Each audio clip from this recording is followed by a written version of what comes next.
Greetings, ladies and gentlemen, and welcome to another episode of the Africa is Home Global podcast.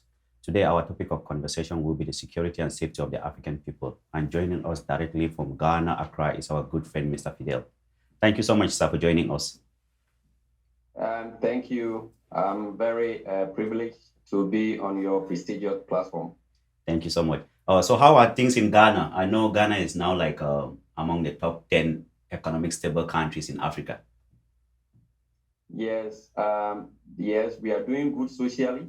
Yeah. Economically, however, there has been some challenges, and as of now, we are with the IMF. We subscribe to a $3 billion deal that has been endorsed, and so we are currently undergoing austerity measures that limits some government expenditure and places a hold on some social programs that may be very important to the people. Okay. Well, Mr. Fidel, you are the CEO of DevSec Analytic Africa.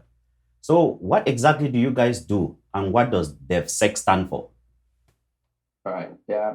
DevSec simply stands for defining security, defining economics, and defining communication in Africa. What we do basically is to understand the security dynamics in Africa and how that relates, or the nexus between that and investment, between that and trade, between that and politics, and all other facets of African life. DevSec is actually a startup that only began earlier this year and involves a lot of young people who are very much enthused and passionate about the continent and would like to contribute their quota collectively to help change the narrative.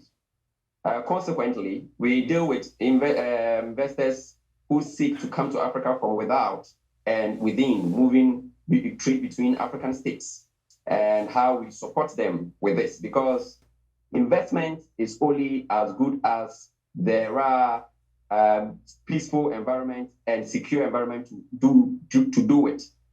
So if you have the money and you don't have a stable environment to invest the money, then the money will as well stay wherever it is. So we believe that we will do the necessary risk assessments and analysis and make sure that investors and other players on the continent know what they are coming into and the necessary steps they have to take in order to successfully engage in their business.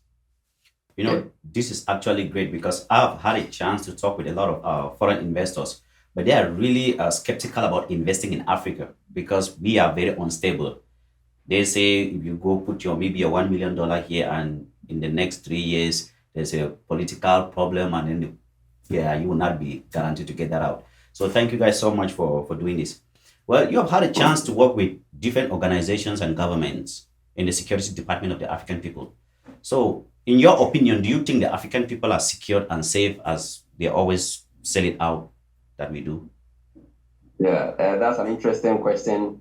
And coming from an experienced person like you, it is worth answering. Africa, first of all, is a vast land, the second largest landmass on Earth as far as the continents are concerned. Consequently, it has over 54 countries. At least we know of 54 sovereign states and other countries that are not sovereign, like Somaliland, Western Sahara, and other politically disputed regions.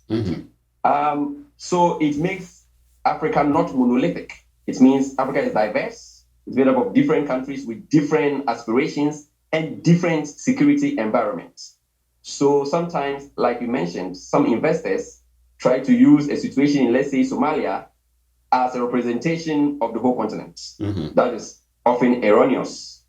Again, somebody will look at what is currently happening in Sudan and assume that the whole of Eastern Africa or Horn of Africa is in turmoil, but that is not often the case. So it depends on where you are in Africa to explain whether the place is safe or not. So currently, Africa is faced with many security challenges. One of them is the traditional frictions between states, which is not so much, but in fact, currently we see Rwanda and the Democratic Republic of Congo in that friction. Mm-hmm. But mostly, we have inter-ethnic clashes in many places. So in DRC, we still have that. You move to Nigeria, there are still tensions between Hausa farmers and Fulani nomadic groups or pastoralists. Mm-hmm. When you go to Chad, you find the same situation. And across the continent, you find many countries with that situation. But when you move to Northern Africa and Southern Africa, that friction is not so much. So in the case of Northern Africa, except for Libya, most of the countries are stable. There is no threatening rebellion in Egypt. No. Even though there are some, yes. Morocco is very stable. Mm-hmm. Algeria, same way. But Libya has some frictions here and there. And largely, the north is safe. If you move to Southern Africa, you don't see those rebellions. But in the Central and Western Africa and the Horn of Africa, such frictions exist. So not long ago, we saw in Ethiopia the friction between Tigrayan forces and the government. Mm-hmm. We saw similar things happening in northeastern DRC, where the Hema and the Lendu ethnicities are also in clashes over land and political authority. So that is one of the. Now, there's one particular issue that bothers us so much, and that is the recent spate of terrorism or violent extremism. Now, in Western Africa, this is our bane. It's spreading so fast, and they are becoming very lethal, and their actions macabre to state stability. But if you go to Central Africa, we still have them. So these are mainly Al-Qaeda franchises and ISIS franchises running amok and destroying anything in their way, trying to establish what they call an Islamic state for themselves. And this is currently one of our bane. Again, there is also the issue of separatism on the continent, where some regions within countries would like to break away from the larger states. Mm-hmm. In the 1960s, we had the infamous Biafra War, where southeastern Nigeria wanted to break away from the rest of Nigeria. It did not succeed. But in recent times, many countries have experienced it. DRC, in Senegal, the Casamance separatism is ongoing, but in the case of Senegal, the central government is making effort. So once again, the conflict is not widespread in all countries, and also the conflicts are in different forms and in different kinds. Mm-hmm. So it makes the question the answer one of a mixed one, that some places in Africa are safe, others may not be so safe. Mm-hmm. Thank you. Thank you so much. You really elaborated that very well for us. Thank you so much. And another place too that I see something similar to what you've just explained is in Cameroon, where the English part of Cameroon is trying to separate from the French part. So yeah, it's just all over Africa. Yeah, we can't talk about the security and safety of the African people right now without talking about the Ukrainian war, because for some reason it seems to be dragging the whole world into it. And if we experience further escalations to this, it might lead into a world war. So where do you think Africa stands right now with this, and what should we do moving forward? Yeah, thank you for this very important question. Yeah. Recently, we saw a number of our countries going to Ukraine and Russia. Yeah. And I call them ZOSES, putting their initial names together, because made up of Zambia, Uganda, Comoros, Congo, Senegal, South Africa, and then E- another country Egypt, that I Egypt think, was yeah, represented there too. Egypt was represented. yes, yes. So you look at this and then you realize that whatever that is happening in Ukraine has a lot to do with African security. But in the short term, that security is not so much of our physical security, like we had earlier mentioned, than it is our food security. Now, Africa depends so much on imported grain and other commodities, the food commodities from the beyond the Black Sea, that is Ukraine and in Russia as well. And the Black Sea is one of the arteries where these foods are shipped through the Black Sea, through the Strait of Bosphorus, into the Mediterranean, then onwards to the rest of Africa. And this is where the war is taking place. So because of the volatility of the Black Sea artery, Africa needs to talk to these two belligerents to secure the shipping lines or lanes that will help them get food. Now, this comes up with another question of what is all the vast arable lands, all the vast arable lands in Africa doing? How is Africa so hungry that it must depend on food from outside?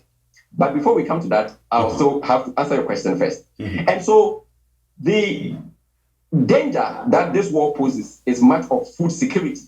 And in Africa, when you don't have the people eating, in fact, the first thing is that the leaders themselves fear for their own survival. Absolutely. Because when the people are hungry, they will protest. They will protest. And taken from what happened in the Arab Spring and other places, the leaders know that food and the cost, when it is high, can really depose them from office. So that is one, should I say, selfish concern that they must be concerned about. Another thing too is about the kind of economic challenge that it brings in general, because then when food prices are high, it affects general inflation, more or less, because the supply chain and all that, and value addition and all that makes inflation generally high. So they would like to secure the food so that Africa avoids that. Again, there is also the issue of the powers that have interest in Ukraine also being present on the continent. So if Africans do not care so much about what is happening in Eastern Europe, eventually these powers may have to clash on their own lands, that is African lands. Because when the clash spreads, because of their presence on the continent, they may engage in some conflagrations on the continent. In the First and Second World War, even though Africa was not at the core of it, it was affected because of the interest the belligerents had. So Africa must be concerned about what is happening in Ukraine, and I think we are indeed concerned. Thank you so much, sir. Thank you so much for elaborating that for us. All right, with this conflict going on in Ukraine, I still keep seeing a lot of military equipment being sent down to Africa from other countries. Like recently, there was this big warship that left China and hit the port in Nigeria, and it was all over the media. So my question to you is, we have a lot of military bases, foreign military bases all over Africa. Some of them are in very strategic positions in our countries. Do you think this is good for our people? Yeah. So we must be fair to the argument. First of all, the fact that your land is being used for military purposes is itself very risky to talk of. And we must further say that not all military presence is based on the fact that they want to dominate Africa, but sometimes it's because of the important shipping lanes or maritime traffic that runs around Africa. So first of all, let's take one very critical one. That is the lane that links the Indian Ocean to the Red Sea, onwards to the Suez Canal in Egypt to the Mediterranean. That is one of the busiest but narrow shipping lanes in the world. In fact, in the 15th century, when the Europeans were looking for a new route to India, they used Africa. So they had to sail all around Africa through the Cape of Good Hope in Southern Africa onward to India. But when in 1850s, the Suez Canal was dug in Egypt, it shortened that route. So ships that had to use all the route around Africa to get to Europe had to use the shortest route through the Red Sea onward to the Suez Canal to the Mediterranean. And this shipping lane up to today is one of the most critical in the world. As a result, regions or countries that lie adjacent to the Red Sea and the Gulf of Aden in the Indian Ocean have become hotspots for military bases of international powers. Wow.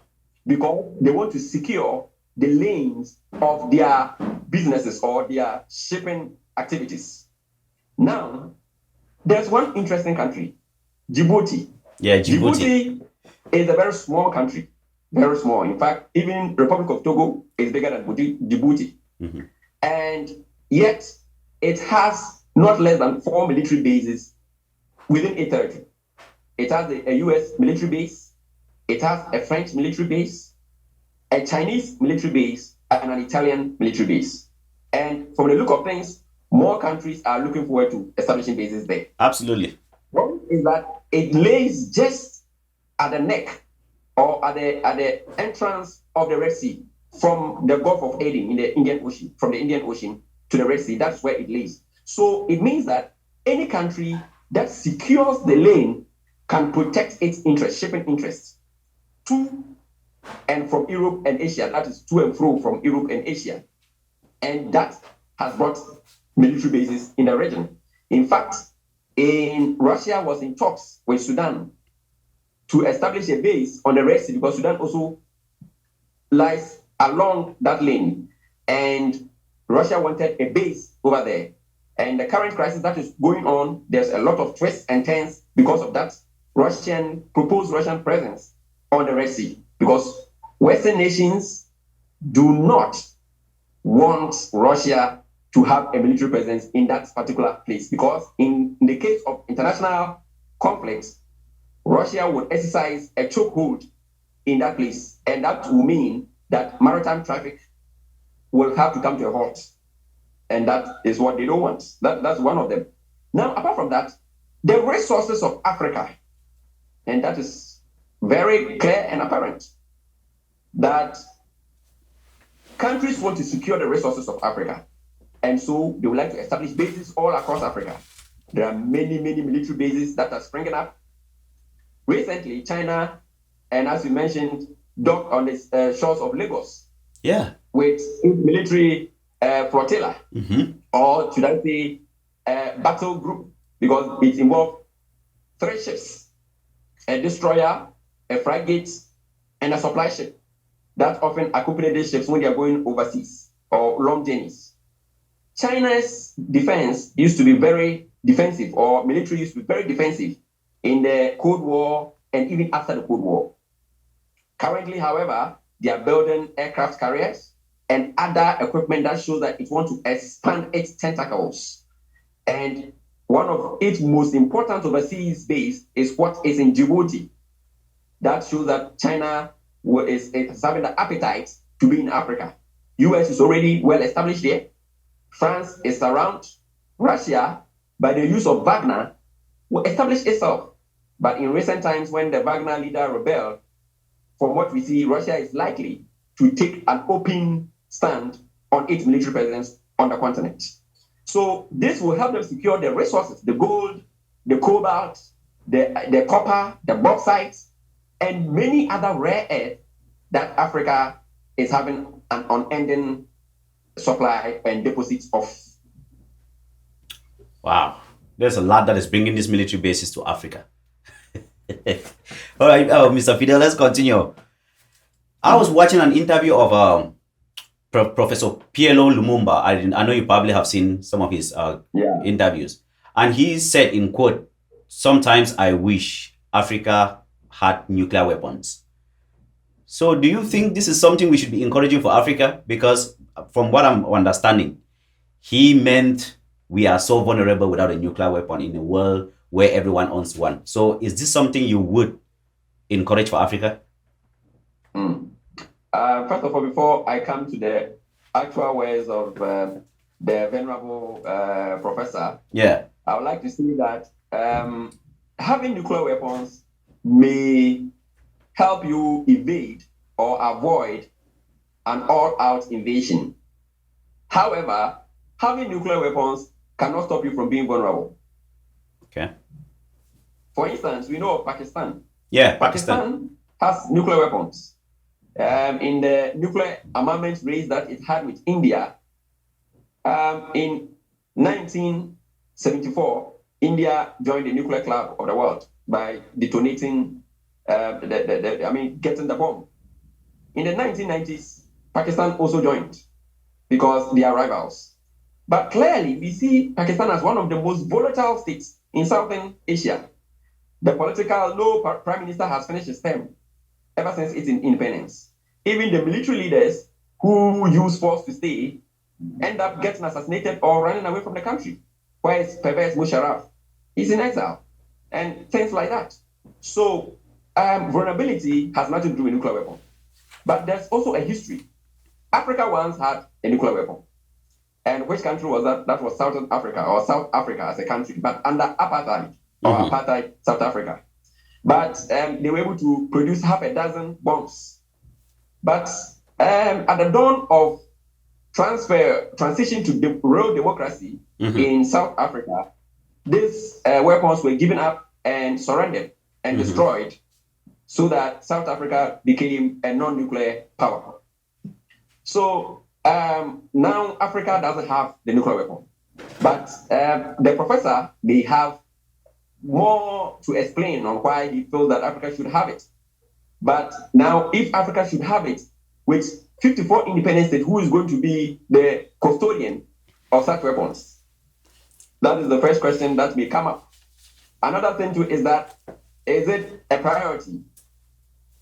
Another question will further come up that can't we use nuclear energy for civilian purposes, like energy, production of civilian energy? In fact, Africa is in a deficit. There are many places in Africa that still experience very serious gap in terms of energy. And because of that, economic activities and other activities that could have helped propel or facilitate the transformation of Africa has been hindered. Couldn't we use nuclear power and more research to expand energy supply or get more energy supply in order to join every aspect or every part of Africa to the grid? So these are some of the things maybe we have to look at. However, maybe in the time to come, Africa may unite and may find it necessary to acquire the weapon for strategic means. But that is also a very, very, very long-term thing to even forecast. You know, Mr. Fidel, in my personal opinion, I was thinking like, okay, I know exactly how unstable my country, Cameroon, is. So if Africa was to have a nuclear weapon, you get up one morning and you will see a headline in the news that due to mismanagement, the thing went off. So no, no, we do not. Let's focus on feeding our people, getting good medication for people. Let's focus on production. Yes.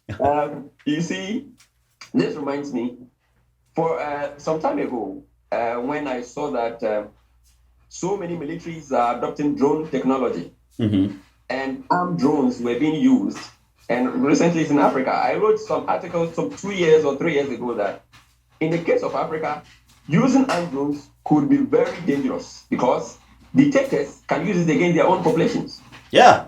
You can imagine government of Cameroon using it against Ambazonia separatists, and it can be very dangerous. So sometimes not all technologies may be convenient to have. Yeah, there's a certain level of morals and ethics that is societies need to portray to be able to have certain things, and I don't think Africa has that right now for nuclear weapons. Someone will just blow up that thing one morning. Yeah. Well, there's a current and ongoing war right now in Sudan. We already talked a little bit about it, but There's a lot of casualties. I don't really see much coverage about that war on CNN or Al Jazeera. I don't know if it is because there's no way to go into Sudan and actually get the coverage. What do you think we can do though to keep the citizens, the civilians, there safe? Yeah, yeah. First of all, to be fair, initially it was on the German television DW Yeah. on the Sudan crisis.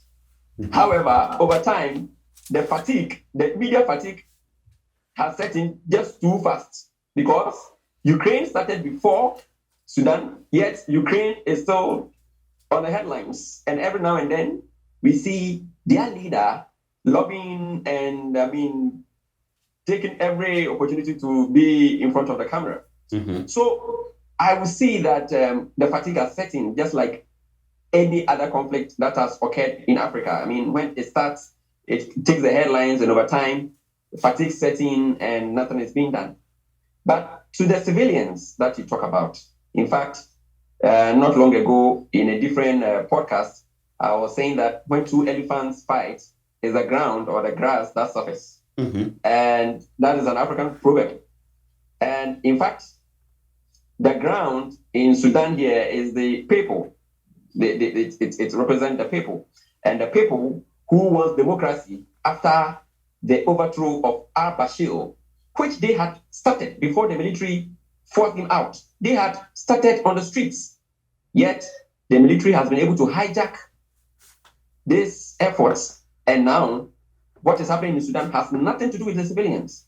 It has nothing to do with democracy. It has to do with the ego, the wealth, the power, and the influence that generals, both leaders of paramilitary force and regular forces, are trying to gain in the country.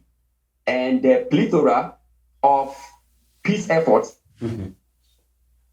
has all failed.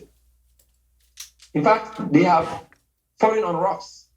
Saudi Arabia and the United States, two powerful powers who are also present in the place, have tried everything possible. It's not working. So let's say they are external powers. So what about Africans? IGAD or IGAD, that is the Intergovernmental Authority on Development, and other African nations have all tried to intervene, and it has proven futile because there is irreconcilable goals. We find a lot of, lack of common grounds. There is no shared interest. One person want to keep his largesse, the other want to be in charge. And that is the struggle, what the struggle is about. So the people are the victims. They have now become refugees within their own countries and beyond. Now, Chad, a relatively poorer country, Mhm. is the country that is bearing much of the brunt as refugees exodus from Sudan to the country. South Sudan, another fragile state, is also receiving refugees.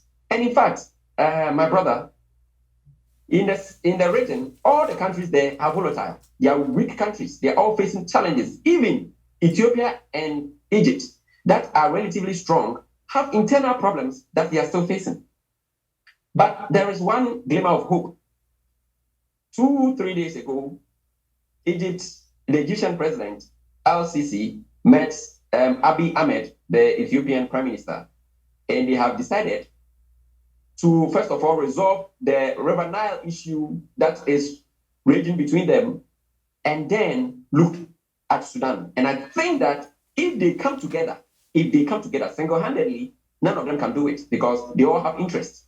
But if they come together, they can do something with the backing of international partners and regional partners. You know, Thank you. I read the article about Ethiopia actually partnering with Egypt, and it gave me goosebumps because these people have been at each other for so long.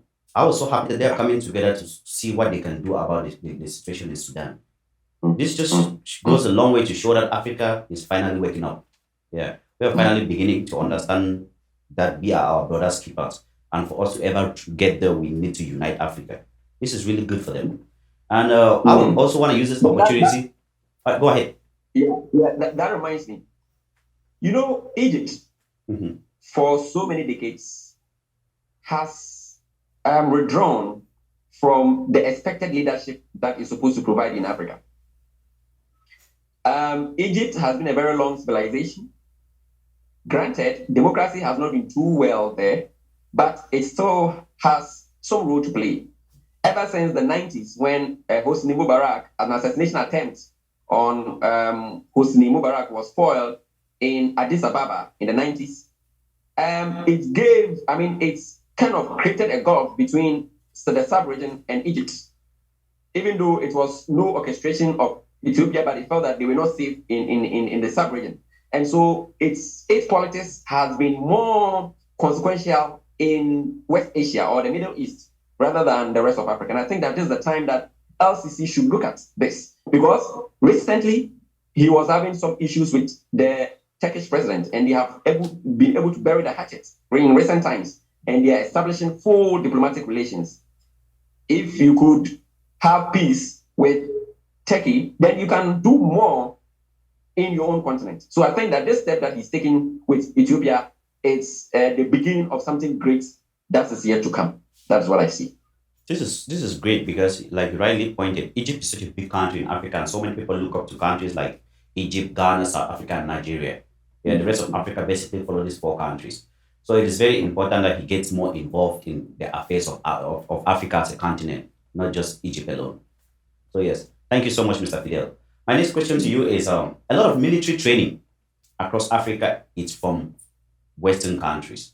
I've seen the French military come into Cameroon and train the BIR special forces, and it's been like that all over Africa for so many years. Do you think that this is good for our people still? Because we don't know how the next few decades are gonna play out with the rise of BRICS. Do Yeah. you think it is good for us to continue getting military training from the West? Mm. Basically, I am more concerned about military presence than military training. Okay. Because when it comes to training, you are bringing a few officers to come and give me some training that I don't know of, and then you are going back to your country. But when it comes to presence, then you are staying and you are not going. So that these are two different things. Mhm. And even with the presence, sometimes it depends on the goal of the presence. If it's about maritime security, it may be mutual, it may benefit the home states. But if it is about resources, it is another matter. So then coming back to the question again, one thing that I've noticed is that we have increasingly militarized conflicts in Africa. While doing political science as an undergrad, I was told that one person defined politics as conflict and its resolution. That was the definition someone gave to politics. That what is politics? Politics is conflict and its resolution. Consequently, it means conflicts are not necessarily something that involves guns or machetes. Mhm. Sometimes people disagree. That is conflict. If I say I like green and you like blue, we have some conflict. So we have to trash it out. Maybe we'll mix the colors and have a compromising color that we may all agree with. Or you take your blue and I take my green, something of the sort. But in Africa, every conflict is militarized. And that is where I have a problem when it comes to this training, that sometimes some of our issues must be trashed out through negotiation and confidence building, and not necessarily training the military to fight people. Again, when it comes to counterterrorism, our approach is very different. We want to use approaches that even the Western countries are abandoning. That's what we want to use by using the military. So in 2020, 2021, the coups that happened in West Africa, the idea was that the military can fight terrorism better and ensure security. That's why they have to be in charge. So with this idea, it means that there's a preconceived thing that the military can use force to stop terrorism. But sometimes it is not like that. Sometimes it's the socio-economic policies that you put down. Sometimes it's the social capital that you build. Sometimes it's the basic amenities, the basic needs of the people, the water, the hospitals, the schools that you build that will prevent extremism from reaching your doors sometimes. So we must approach things in a more African way. In the olden days, our forefathers waged war among themselves. No two ways about that. However, over time, they learn to negotiate with each other. Sometimes they engage in intermarriages, where one kingdom goes to marry a princess or a prince from another kingdom as a signature of peace or a sign of peace and stability. So we know how to make peace and we know how to make war. But when we make everything, every problem, extremist problem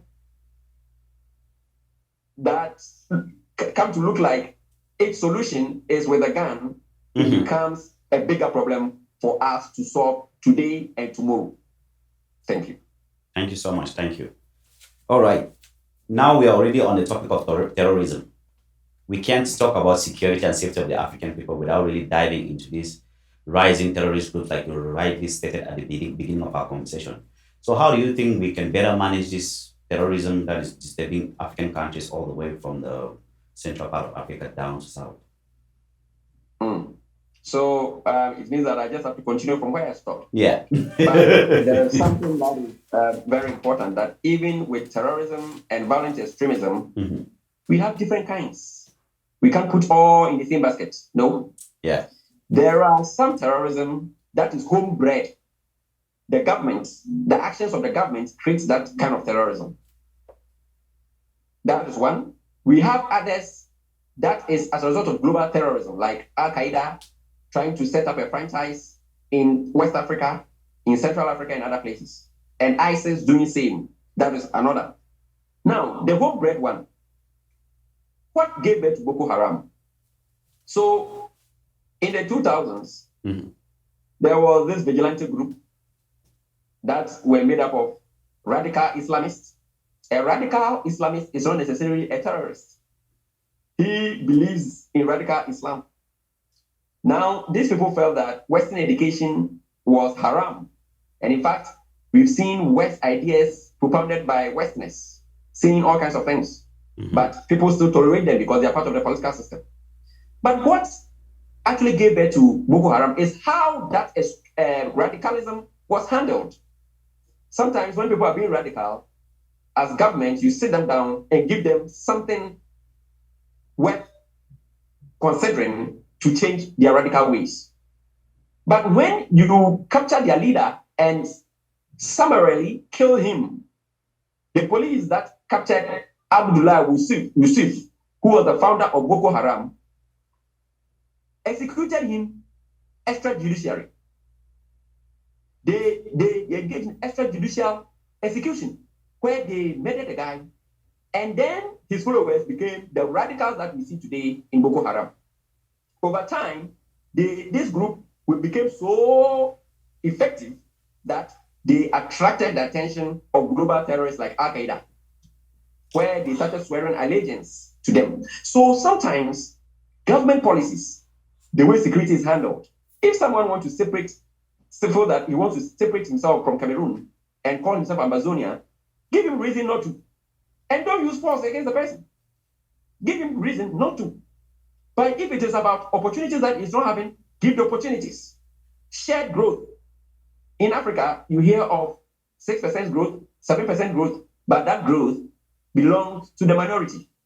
It's not shared growth.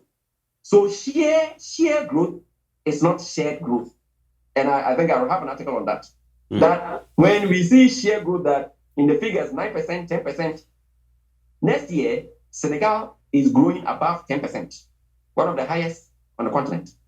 But is that growth going to benefit the masses? Or is just a small group? So if you do not share the growth, it is going to result in terrorism or violent extremism. And you turn around and blame Al Qaeda. Meanwhile, you'll be the first one to be rightfully blamed. So that is very important. Now, with global terrorism, now extremists are losing grounds in West Asia, the Middle East, and other places, because where more powerful countries are battering them there. So now they found safe haven in Africa, where vast lands that cannot be patrolled by the security are there for terrorists to roam freely. For instance, Burkina Faso, last time I did my own measurements, and I realized that Burkina Faso, Mali, and Niger, the three countries alone, together are bigger than the whole of Western Europe. The three countries alone in the Sahel, these are three landlocked countries. They are together, the land size is together bigger than the whole Western Europe. Far, far, far bigger. So Western Europe, ranging from, and by Western Europe, I'm talking about from Portugal, moving through Spain, Andorra, France, Germany, Central Europe, all the way to Northern Europe, Sweden, Norway, Finland, all together. These three countries are bigger than them. Wow. And yes, and so how long would you use drones to patrol all this vast region to monitor the activities of terrorists? Yeah, So it's difficult. Yes, Al-Qaeda and ISIS are shifting their attention to these regions. So we've heard of or have reliable information on the exodus of these terrorists from West Asia moving to West Africa to find safe haven because they are protected. And now if you take Mali and Cameroon, Burkina Faso, these countries are spreading, the terrorists here are spreading their tentacles and they are unstopped. Recently, the leader of Akim, that is Al-Qaeda in the Islamic Maghreb, mentioned that they don't have any limits in West Africa. This means they are spreading their tentacles. They don't have any limits. They will fight and fight and fight. And this is one of the reasons why global terrorism has been tackled. Again, they are taking advantage of the resources of Africa. So if you hear of countries taking advantage of the resources of Africa, that is true. But it's not only countries. Terrorists are also doing the same. So in Burkina Faso, these terrorists or extremists are providing security for artisanal miners or miners who use rudimentary mining technology to mine. They are providing protection and they are taking taxes in kind, that is in gold, and selling in neighboring countries like Ghana, Nigeria, and other places. That's what terrorists are doing. So they are also benefiting. And the last time I wrote one article that was to suggest that Al-Qaeda in West Africa may be sponsoring the global Al-Qaeda group with these resources. They also, ISIS franchise in West Africa is also taking zakat. You know, Muslims give these taxes in the form of zakat to authorities. They are taking it in the form of cattle, in the guise of giving protection to nomadic or pastoralists. They take these cows from them and sell them and make money. They are making money from all kinds of activities, illicit drugs, illicit armed traffic, and all that. And no one can stop them. Including kidnappings. So it is very serious. Again, they are taking advantage of ethnic clashes that have emerged as a result of global warming. Now, if you check the region, desertification is spreading. Yeah. So the pastoralists are not able to get good pasture for their goats and cattle as they used to have. Now, this has made these pastoralists move to the farmlands or the lands of sedentary farmers. So there are always clashes.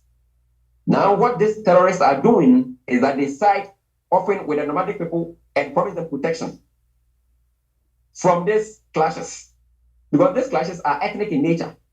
And normally in West Africa, you find the Fulbe or the Fulani are the major ethnicity that are into nomadic life. Now, these groups or these terrorists try to provide security to these Fulani people in exchange for cattle against the Hausa, the Dogon, the other ethnicities that are into crop farming. It's a wide topic that maybe we have to fix one particular day for this particular issue. That means these terrorist groups are sometimes playing the good guys. Yes. So it is very difficult to get them sorted out. Yes, factually, they are playing. Yes, they are playing. They are not being, it's not real. They are playing it. So people are able to fall for that.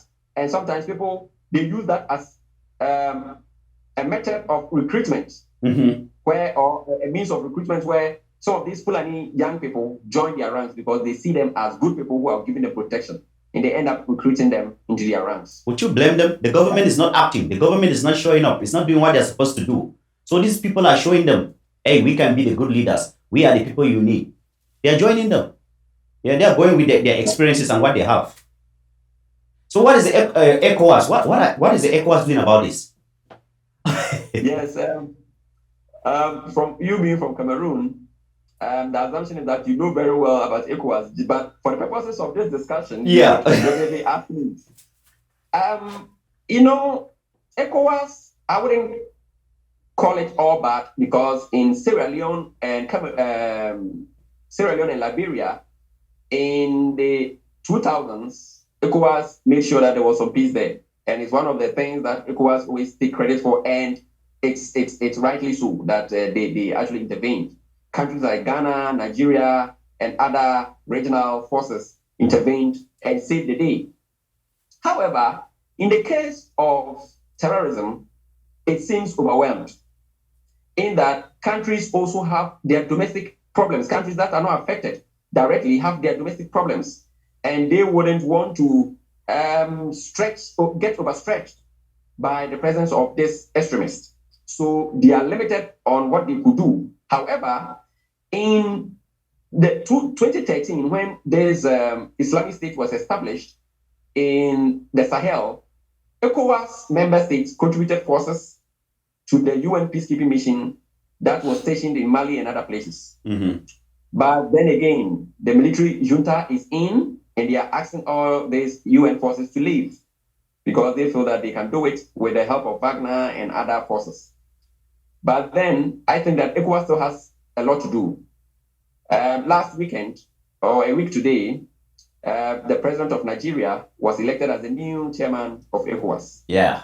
Now, as someone who just came into office and being given that position, I think that he may prove a point. Yeah, he made a bold statement already. He made a bold statement that he's coming by everybody. Exactly. And even raised some of the sanctions from Mali and said that, well, democracy is not the best system, but that's what we have adopted and that's what we are going by. So I think that Tinubu may turn out to be one of the good guys if he gets the necessary help, because you can never do this alone. You can never do this alone. No, you can't. You need everybody. You need everyone. Yeah. All right. Thank you so much for breaking this down for us. So my last and final question for you is, what can we do as the African people to ensure security in Africa generally? So first of all, usually we would have started by defining security and all that. But the assumption is that security is one of the subjects that people understand that, well, when I have security, it means I'm safe. So that is it. That's the definition. And therefore, in Africa, the security has many facets. We have human security. If I don't have water to drink, I may not even fear the gun. The gun doesn't matter. I will die from this, and I can equally die from the gunshots. So human security should be focused on it. With our partners, international partners, regional partners, continental partners, they should focus on human security. When the human being is safe, everything is well. And human security should go beyond the basic needs. I mean, the basic needs should be fundamental and non-negotiable. You provide basic needs. The food, the shelter, the water, the sanitation is non-negotiable. Education. Then you come to the other ones like electrification. Give the people energy. Don't let all the youth move from the rural areas and to the cities so that we go hungry because nobody is tilling the soil in the rural region. Provide electricity in the rural areas. Give them good facilities. The youth will stay and farm the land. These are some of the things that security is on. There's no security than me living a comfortable life and knowing that tomorrow, as I'm going to bed, I'm likely to wake up and naturally going to wake up and not fear have any fear of anybody coming to wake me up in the middle of the night to shoot me or to molest me. So if I have that security, then that is it. Then there's this issue about the security to move freely. And that is where the African Continental Free Trade Agreement or area comes in. If I'm able to move to Cameroon to establish a business there, I should drive, because Cameroon to Ghana to Cameroon, there is no ocean between us. None. I should be able to take my car, fill the tank, and drive to Douala and say that I'm establishing a business in Douala. I'm an African, and I should have that without impediments. I should be able to move to Yaoundé if I want. I should move on. I should be able to move on to Equatorial Guinea, to Gabon, to the Republic of Congo and the DRC, anywhere that I want. Africa is one landmass. All we need to build is infrastructure, the bridges, and all those things. And that is security. That is security. I know I have long-term plans in a continent where I can move anywhere and establish a business. These are all part of the larger security of Africa. Again, physical security, this terrorism and other things, we should look at the way forward. We must be ready with a military option. We must be ever ready with a military option. That's why I don't have problem with training from our partners. Okay. We must be ready. However, we shouldn't make it the only option on the table, because it is counterproductive. You can, at a point, you have to stop fighting and talk. So how do we solve this problem? The people on the ground, and I always make reference to General Patrios, a former US general who is now retired. He became a CIA director and resigned because of some issues. Now, this general was in Iraq in the 2000s when the Sunni or the Al-Qaeda had become very effective in Iraq and was killing a lot of US forces and other civilians. Now, this general went to Iraq and realized that, look, the military option is not the only option here. Let me get to the tribal leaders and talk to them and win their hearts. They will turn these people in. And he did it, and Al-Qaeda was defeated at the time. So sometimes it's using the people on the ground. Are you paying attention to the local chiefs? Don't pay attention to the governor. Pay attention to the local chiefs, because they know the ground. The people respect them. And mind you, Africa still respect traditional authority. Absolutely. So Absolutely. embed traditional authority in our security structure so that we are not found wanting. So security must be expansive, and we must be open-minded when dealing with security.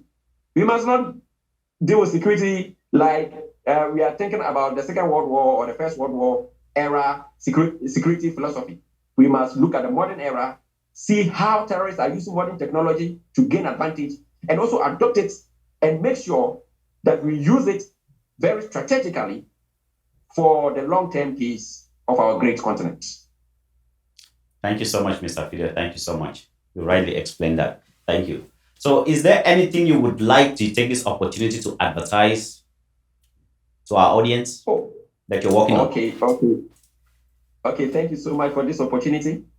I would like to advertise DevSec Analytics. As I mentioned, we want to be able to give you the right analysis on African security.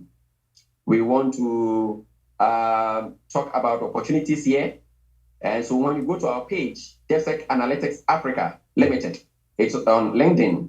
We post, country profiles, investment profiles of countries, the economic potentials, the opportunities there.